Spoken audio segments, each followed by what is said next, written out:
Excelentíssimo desembargador Najib, a doutora Maria Cristina, a doutora Regina Célia, senhoras e senhores, bom dia. É um grande prazer estar aqui. Eu quero registrar aqui a presença da doutora Elizabeth, minha querida professora, minha chefe, a doutora Patrícia Levato também, colega querida, e falar com os senhores de um tema muito moderno, um tema que atinge a nossa vida, muitas vezes a gente não tendo a compreensão plena, que eu vou falar sobre os algoritmos. Mas é interessante, você pode botar no começo, porque aqui já está na metade. Não, é lá no começo. Aí você está mostrando para todo mundo, está dando spoiler. Não pode dar spoiler, não. Rodrigo, não dá spoiler, não. É interessante começar a falar de processo eletrônico, porque eu já ministro aula sobre processo eletrônico há quase 10 anos.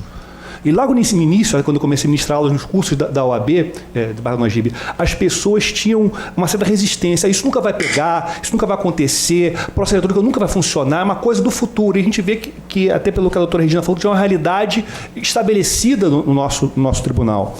E falar de processo eletrônico, a gente percebe aqui várias coisas que a nossa vida está cada vez mais eletrônica. Tudo a gente faz pelo celular. A gente depende do celular para quase tudo. É para pedir carro, para pedir comida, para acessar o banco, tudo. Para namorar, tem aplicativo. Obviamente eu digo isso no conteúdo meramente acadêmico. Não me julgue mal. É meramente acadêmico. Então tudo hoje em dia é eletrônico. Por que não processo? E prosseguindo aqui, se está funcionando. Justamente mostrando aqui para vocês, né, que até na Estônia já estão querendo inventar o juiz robô. Não sei se é uma boa ideia trazer isso para ele. Eu acho que o juiz robô vai ser requerido por advogados robô. Pode ser isso. Uma tribuna de robôs, né? Tribunal dos robôs.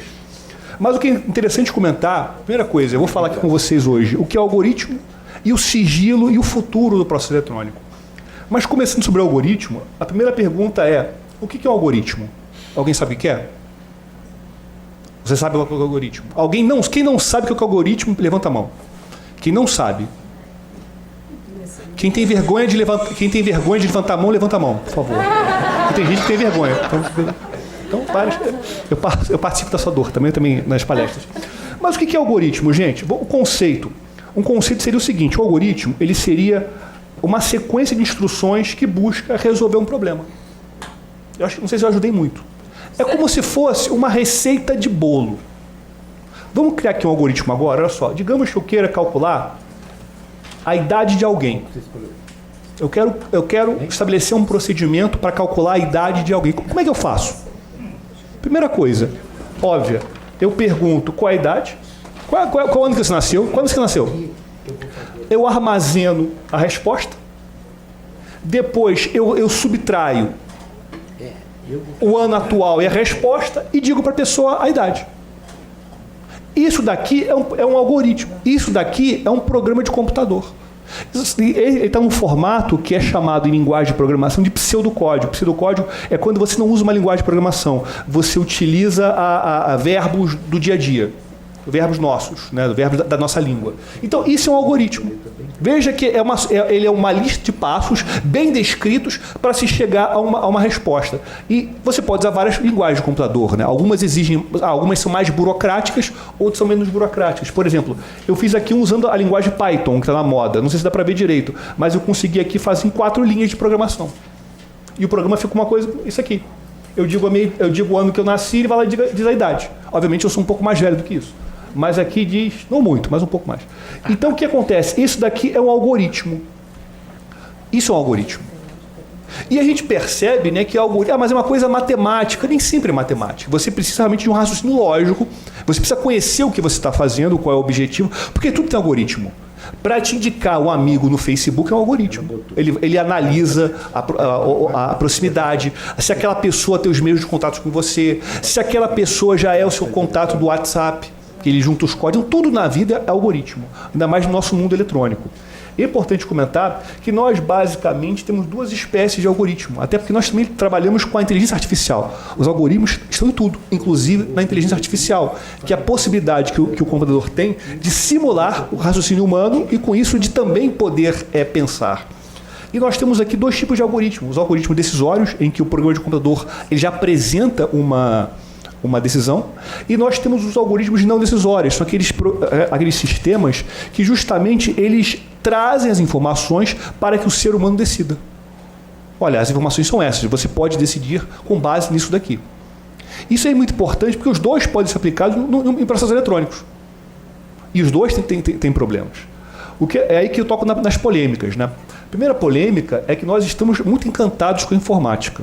É a primeira polêmica. Nós estamos assim muito seduzidos, né? Vamos usar computador para tudo, porque a gente busca uma certa, até no direito, uma certa objetividade. A gente busca critérios objetivos para tudo, né? No cálculo da pena, no cálculo do dano moral, a gente quer tudo objetivo. E a gente pensa que as ciências exatas, por trabalharem com conceitos, né, objetivos, com matemática, ela também vai ser objetiva. Mas não é bem assim. Tem um livro muito interessante, que eu recomendo, chamado Weapons of Mass Destruction. Ele faz um jogo de palavras com Weapons of Mass Destruction, ou seja, arma de destruição em massa. Ele fez uma brincadeira de arma de destruição matemática. Mostra que o algoritmo ele também pode trazer problemas, né? Esse livro é fantástico. E a Carrie O'Neill, né, essa autora, ela tem inclusive a autora do livro, e ela tem um TED, né, uma palestra nesse site TED.com, muito interessante, que ela fala que nós estamos com a fé cega nos algoritmos. Nós estamos confiando cegamente no algoritmo. Então, isso na área de TI. Nós não podemos ter essa fé cega na área do judicial. Isso, vejam, alguém dos Estados Unidos falando. E tem uma frase dela que eu acho fantástica, que é a seguinte: algoritmos são opiniões embutidas num código. Essa frase eu achei excelente, porque, veja bem, não é porque é algo matemático que eu não possa enviesar. Isso é muito complicado. Porque eu posso, de repente, colocar um preconceito, e aí eu faço um paralelo com o sistema de credit score. Eu vou analisar a possibilidade daquela pessoa ser o bom ou mau devedor com base em dados que eu pego na internet. Então eu posso, de repente, estabelecer um peso maior, uma possibilidade dela ser um mau pagador, se ela mora, de repente, num lugar mais afastado da cidade. Ou se ela for negra, por exemplo. Ah, não, ele é negro e mora num lugar longe, então ele tem um credit score baixo.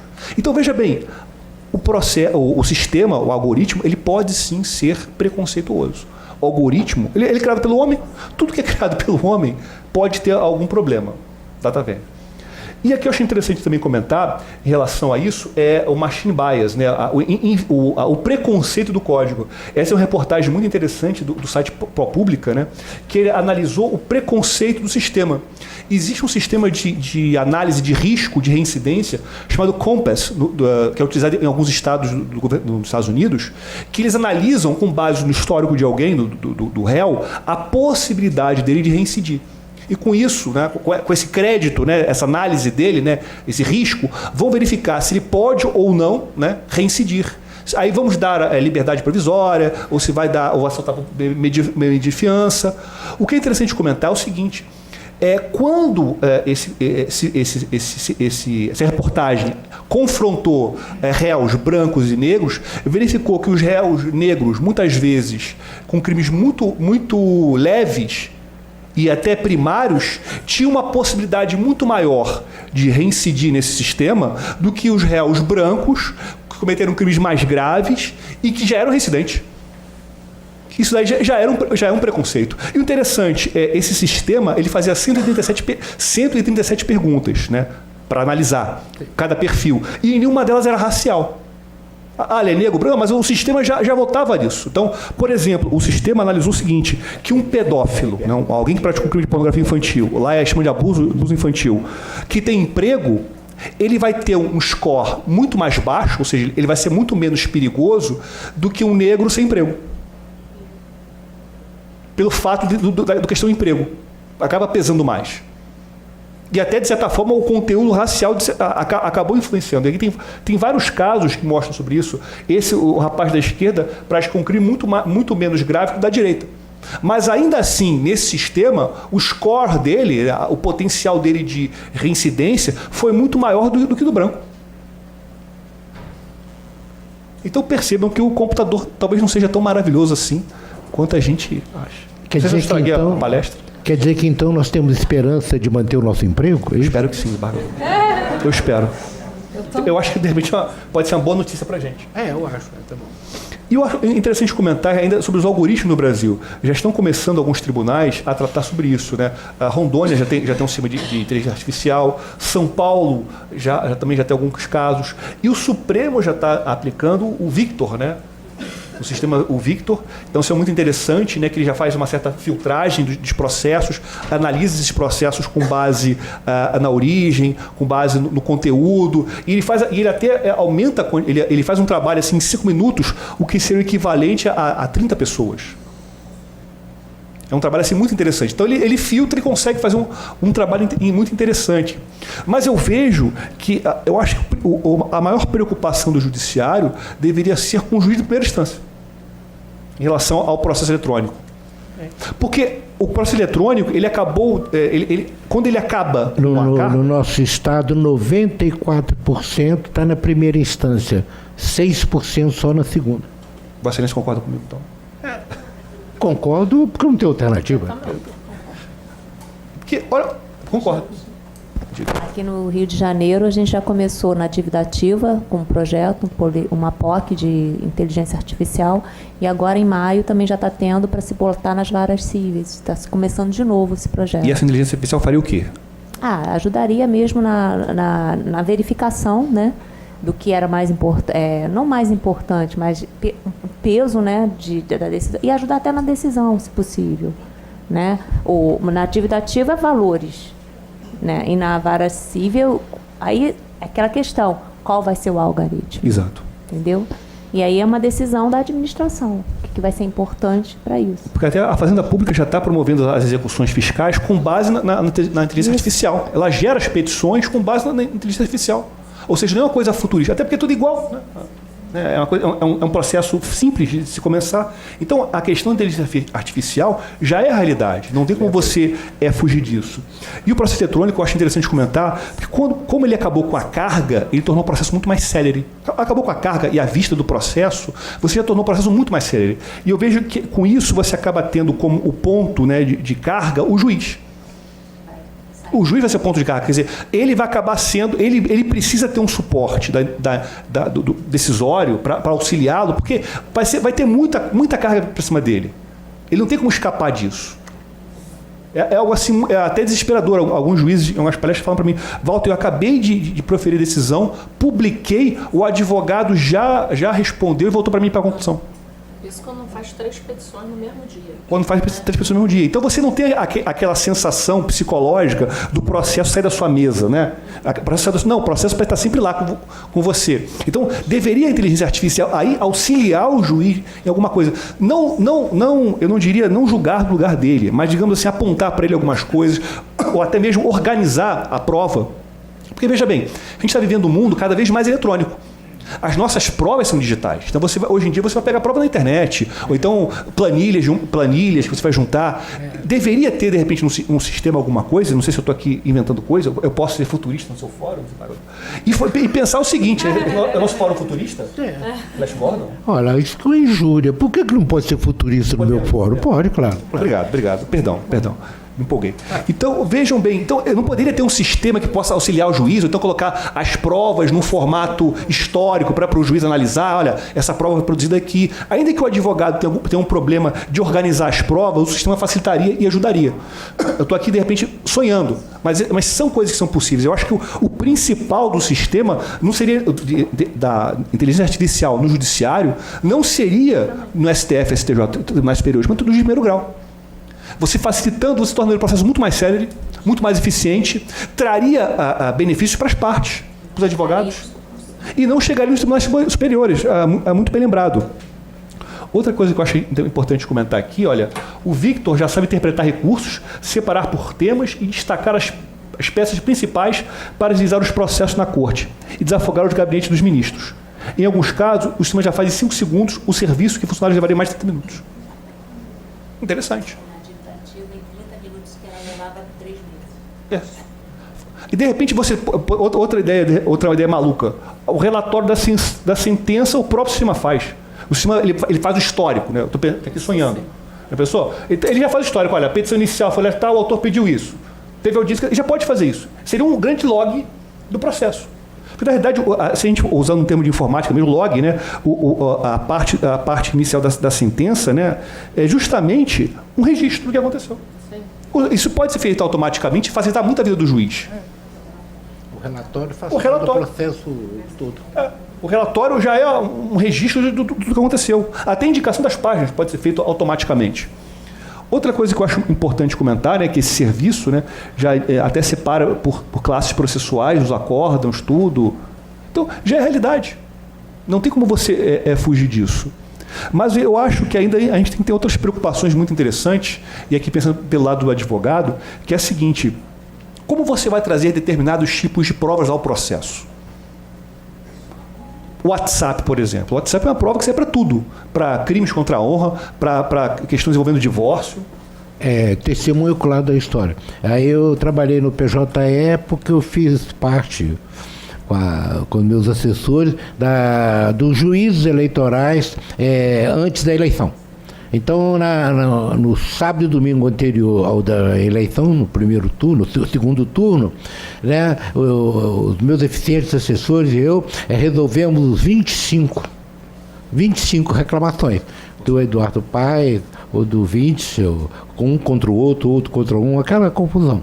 E chegou um determinado momento que nós estávamos tão eficientes, mas tão eficientes, que entre ingressar, colocar no PJE a reclamação e sair a minha decisão, demorou quase 10 minutos. Mas aí nós fizemos o quê? A coordenadora, a doutora Jacinta, todo o processo ela fazia um relatório. Então entrava a petição inicial, lá no PJE já tem o WhatsApp, já tem tudo aquilo, através de link, né? O nosso aqui não tem, e vinha o link, ela já fazia um relatório e já apontava o que a gente já tinha decidido. Inclusive, quando eu fiquei vencido, ela já dizia. Aí ficou fácil. Então, tudo aquilo que devia estar aqui para ser considerado como fundamento para a decisão, ela organizou. Na verdade, eu não tinha muita coisa, livre-arbítrio para decidir. Por que não tinha? Teve um caso, um reclamou que está publicando, que o outro falou que ele só estava com amigos que estão na cadeia. Então, é um tema muito importante, não é? Então, um candidato reclamou que o outro publicou que uma foto lá e tal, todas as fotos, todo mundo estava na cadeia. Ele, inclusive, exceto ele, que era candidato. Então, quando eu vim para decidir essa questão relevante, dificílima, já veio com aquela fundamentação que eu já tinha dado em outros processos. Eu estou plenamente de acordo. Concordo, obrigado. Eu fico mais tranquilo. Então, não, eu totalmente de acordo. Para ter unanimidade? Claro. Obrigado. Eu acho um tema interessante, voltando aqui, a questão da prova. Como é que você vai juntar num processo o WhatsApp? Mas o print, mas o print é aquela coisa. Tem programas que criam print. Eu realmente não estou incentivando isso. Mas tem programas que criam print. Como é que você vai trazer prova?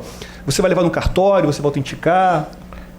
Eu resolvi lá, meus colegas também, é o seguinte: artigo 5º, inciso 54 ou 55 da Constituição, que diz o seguinte: são inadmissíveis no processo judicial administrativo as provas obtidas por meios ilícitos. São inadmissíveis as provas obtidas por meios ilícitos. Então, consequentemente, são admissíveis no processo as provas obtidas por meios ilícitos.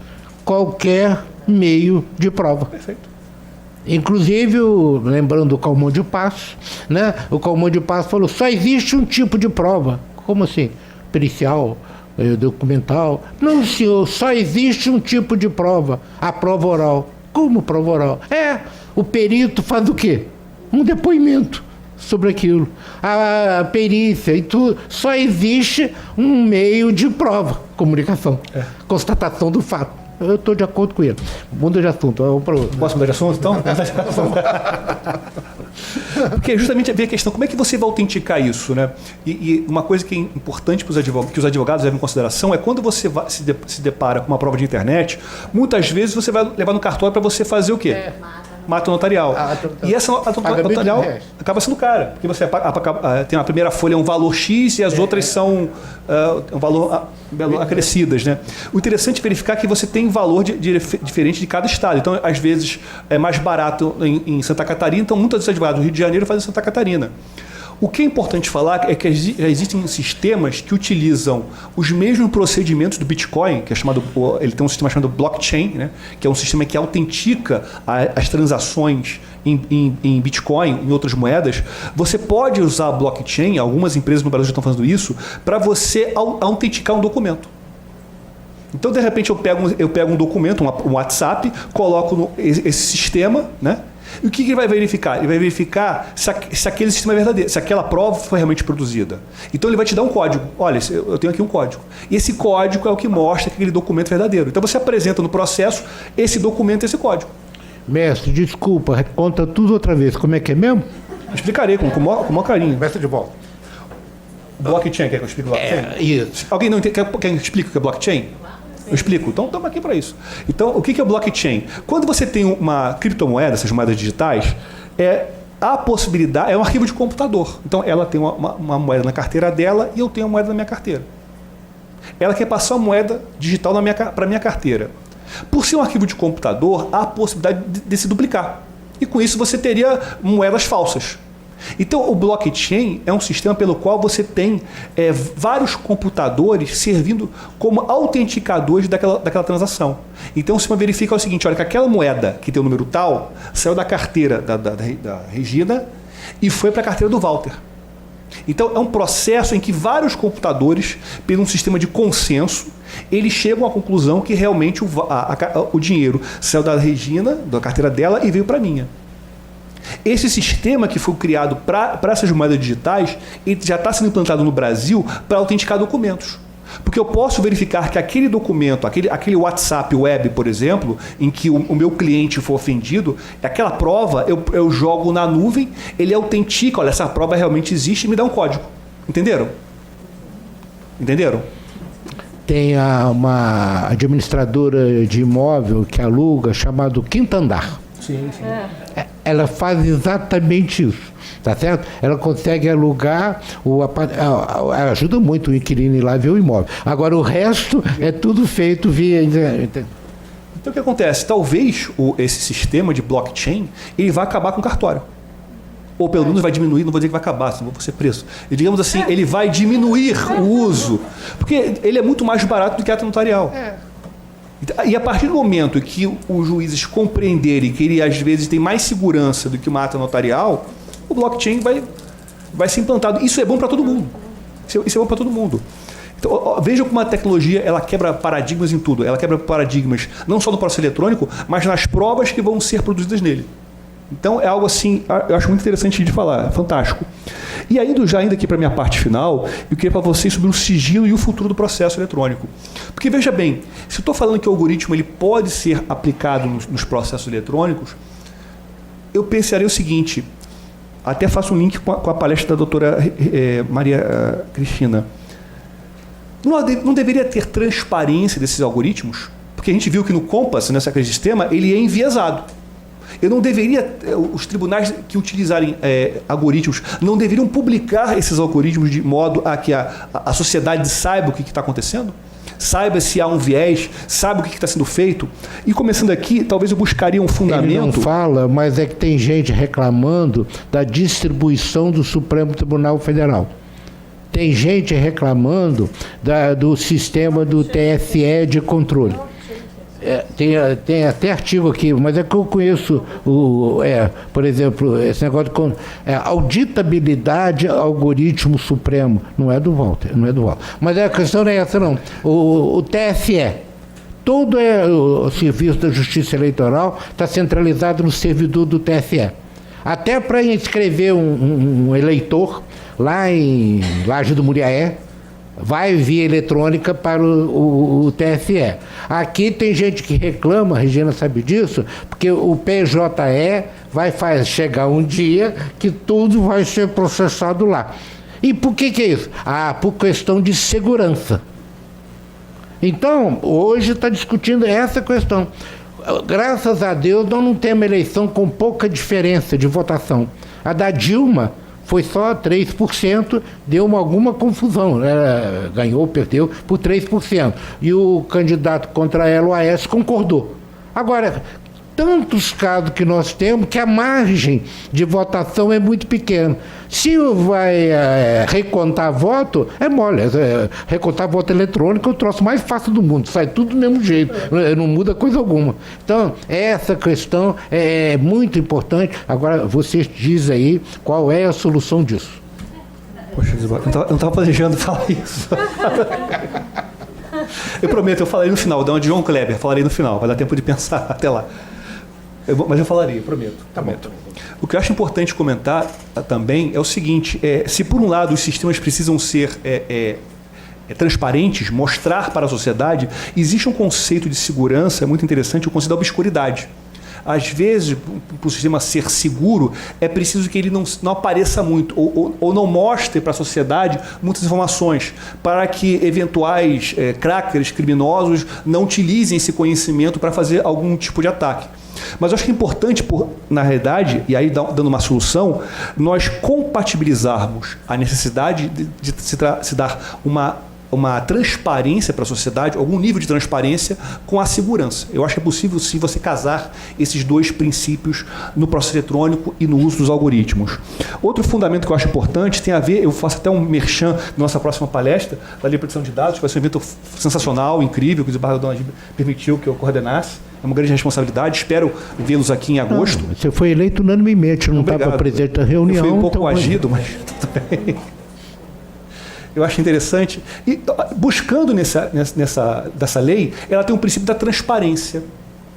Da transparência, quem utiliza dados dos usuários deve explicar como ele vai utilizar, de que forma ele vai utilizar, quanto tempo ele vai utilizar, os critérios que ele vai utilizar. Então a transparência é fundamental.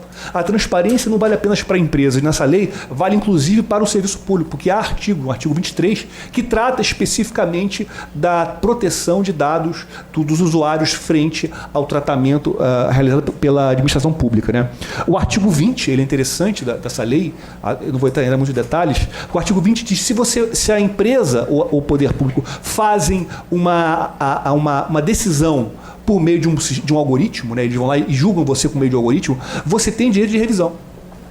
A previsão original da lei, que depois foi modificada pela medida provisória, dizia que havia um direito do usuário de ter uma revisão humana.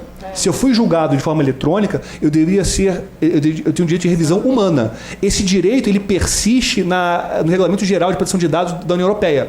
Uma revisão humana. Mas essa medida provisória, que foi baixada no finalzinho do governo Temer, ela cortou isso e essa revisão pode ser, sim, feita apenas em sistemas digitais. E aí, né, o artigo 23, ele fala que o tratamento de dados pessoais na esfera do poder público deve haver, no inciso 1, um aviso, uma informação do que vai ser feito, ou seja, os tribunais precisam agora ter um termo de uso informando o que vai fazer no cada processo, quais os dados vão coletar. Isso então, vai ser algo revolucionário.